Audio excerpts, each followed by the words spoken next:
Hello Scorpio! Kamusta na kayo? Welcome back to my channel. At kung ikaw po ay baguhan or kakabisita mo lang po sa aking channel, ay hello po sa'yo. Huwag kalimutang mag-subscribe at pindutin ang notification bell para ma-notify ka po kapag may bago po akong upload na video. Thank you! Okay. Ang general love reading po natin ngayon ay hindi pwedeng mag-resonate sa lahat dahil hindi po pare-pareho ang ating mga sitwasyon at life experiences. Kung maayos naman po ang inyong mga love relationships, siguro ay hindi na kailangan manood ng mga ganitong klase ng prediction. Palagay ko lang naman po yun.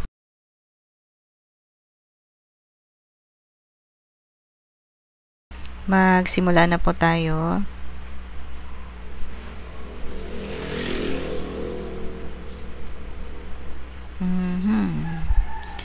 Nakikita ko po sa unang apat na cards ang isang sitwasyon tungkol sa isang relasyon na minsan nang natigil or nagkahiwalay kayo ng iyong person.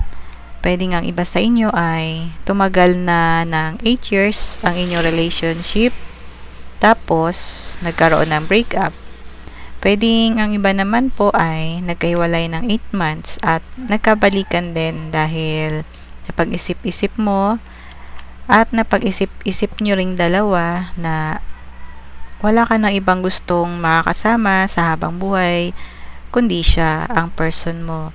Kaya nagkabalikan kayo at mauuwi sa malaking selebrasyon. Pwede nga ang iba sa inyo ay naikasal na at pwede nga ang iba naman ay ikakasal pa lamang. Meron po kayong totoong pagmamahalan na sa kabila ng napag-daanan ninyong mga pagsubok ay nagawa ninyong lampasan at muli kayo nagkaayos na mauuwi pa sa kasalan. May nakikita po akong true love dito. Kasalan at mayroong magbubuntis. Kaya sa iba na ikakasal ay magkakaroon po ng magandang bunga, magkakaroon kayo ng masayang pagsasama. Ang inyong relasyon ay sagana sa totoong pagmamahalan. Para naman sa mga single dyan, itong The Empress card ay nagpapahiwatig po ito na on the way na po ang totoong love at romance para sa iyo.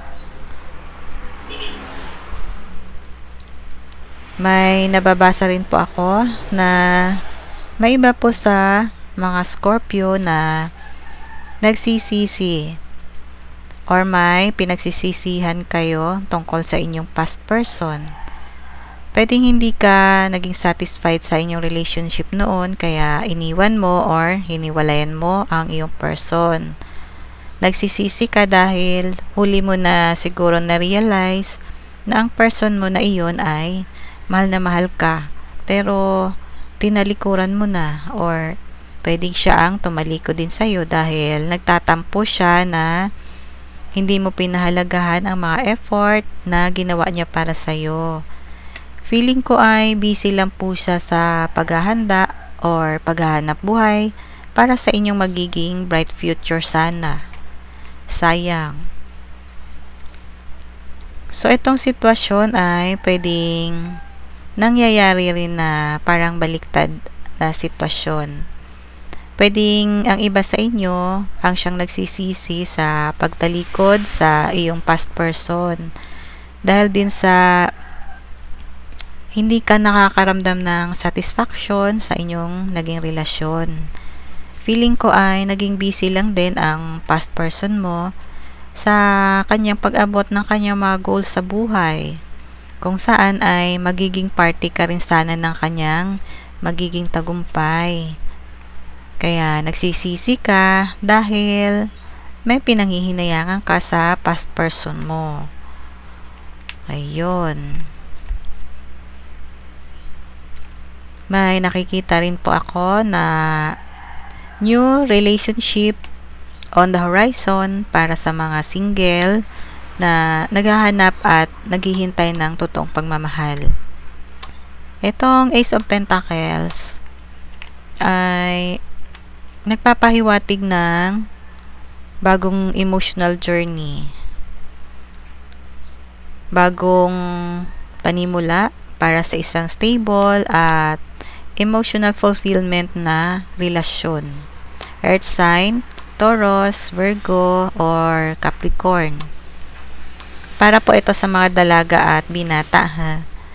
Kung ikaw naman po ay lalaki, itong Page of Wands nagsasuggest na ang matagal mo nang tinatago at kinikimkim sa iyong puso na feelings mo para sa iyong crush o para sa tao na matagal mo nang gusto, ay oras na para ipagtapat mo sa kanya. Sabihin mo na sa kanya kung ano ang totoong nararamdaman mo. Oy.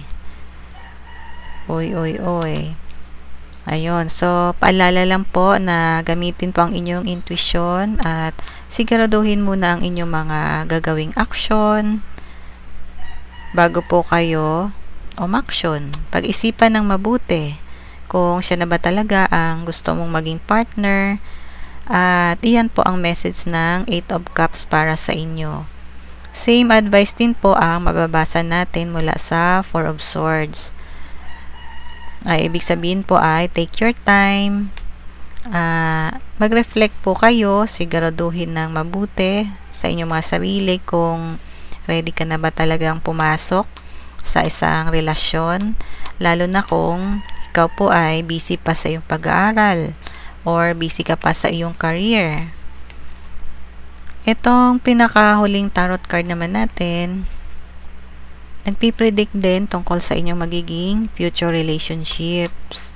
Kaya kilalanin mo na ng mabuti, piliin ng mabuti ang iyong magiging girlfriend o boyfriend para sa isang relasyon na may matatag na pundasyon, or para po kung sigurado na po kayo sa iyong person, ay siguraduhin mo po lahat para sa inyo pong magiging relasyon, para magkaroon siya ng matatag na pundasyon, mutual respect, at mutual na trust.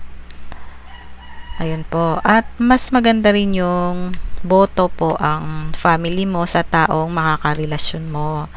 Dahil kapag suportado ng family mo ang inyong